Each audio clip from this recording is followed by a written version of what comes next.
घोड़ा होता है ना, वो गधे के नीचे कभी काम नहीं करेगा। और जब तक आपके नेटवर्क में घोड़े नहीं आएंगे तब तक आप सक्सेसफुल नहीं हो सकते।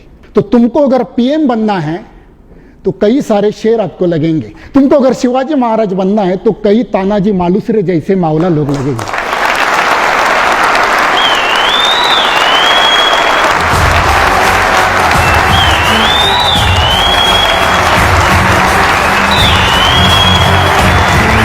किसी भी सक्सेसफुल इंसान का अगर हिस्ट्री निकाल कर देखोगे, वो इंसान इसलिए सक्सेसफुल बनते हैं अपनी जिंदगी में क्योंकि उनका फाउंडेशन बहुत मजबूत होता है। फाउंडेशन का मजबूत होना, इसका मतलब क्या है? अभी समझो बिल्डिंग खड़ा करना है तो उसका फाउंडेशन मजबूत करने के लिए सीमेंट डालना पड़ेगा, पत्थर डालने पड़ेंगे। हाँ, तो तुम्हारा फाउंडेशन मजबूत करने के लिए किधर सीमेंट डालना पड़ेगा? कुछ फैसिलिटी है? कुछ नहीं है। सीमेंट नहीं डाल सकते, ना पत्थर डाल सकते। तो हमारा फाउंडेशन मजबूत करने के लिए, फाउंडेशन मजबूत होता है दो चीजों की वजह से। ये दो चीजें क्या है? एक चीज होती है एक्सपीरियंस और दूसरी चीज होती है नॉलेज। इससे आपका फाउंडेशन मजबूत होता है।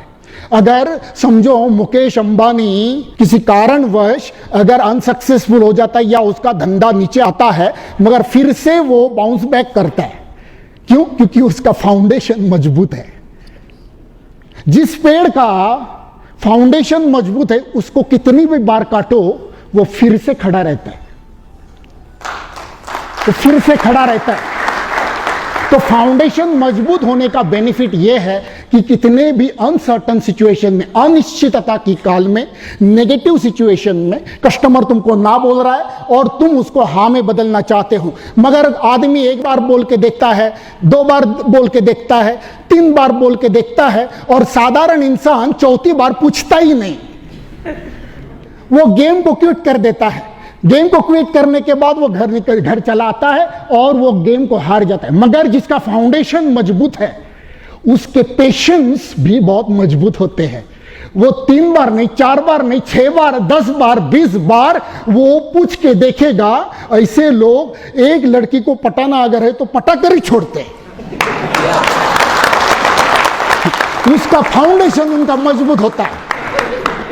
हाँ, मगर उसी क्षेत्र में होता है। बाकी जिंदगी में कुछ वो उखड़ नहीं पाते। हाँ, किसी भी क्षेत्र में आपको सक्सेसफुल बनने के लिए आपको अपना फाउंडेशन को मजबूत करना पड़ेगा। सचिन तेंदुलकर को सक्सेसफुल क्रिकेटर बनने के लिए क्रिकेट में आने से पहले 10वें साल से 5 साल तक उसने अपना फाउंडेशन को मजबूत किया। कैसा भी बॉल आए मैं उसको खेल पाऊंगा। बाउंसर आए, यॉर्कर आए, हाँ, 2 टप्पा आए या 3 टप्पा आए, हाँ, मेरे को घुमाना है।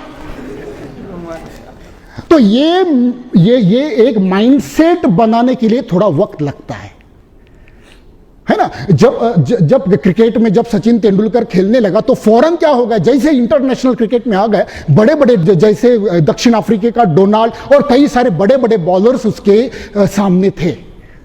तो बड़े बड़े बॉलर्स के साथ, उनके साथ मुकाबला करने के लिए फाउंडेशन मजबूत होना बहुत जरूरी। वैसे ही अगर बड़े बड़े लीडर्स को आपके नेटवर्क में अगर जुड़ाना चाहते हैं ना, तो कभी भी ना, घोड़ा होता है ना, वो गधे के नीचे कभी काम नहीं करेगा।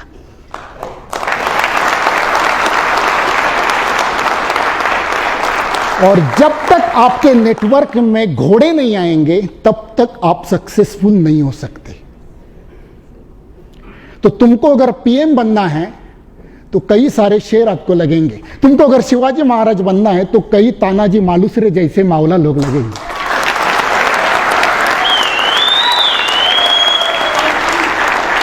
शिवाजी महाराज के पीछे तानाजी मालुसरे जैसा मावला था क्योंकि शिवाजी महाराज में उतना फाउंडेशन मजबूत था। स्किल के लेवल पर, सोच की लेवल पर, स्किल के लेवल, तलवारबाजी ऐसे खेलते थे कि तानाजी मालुसरे भी उनको सरेंडर हो गया।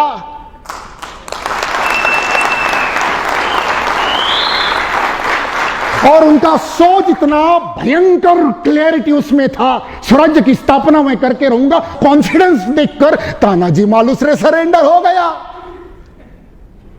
तो जब आप में वो क्लैरिटी आती है और आपका फाउंडेशन जब मजबूत बनता है और आप में वो क्लैरिटी आती है, आपके फेस से वो झलकने लगती है, तब आपसे भी मजबूत फाउंडेशन वाला आपकी टीम में जुड़ेगा। हेलो।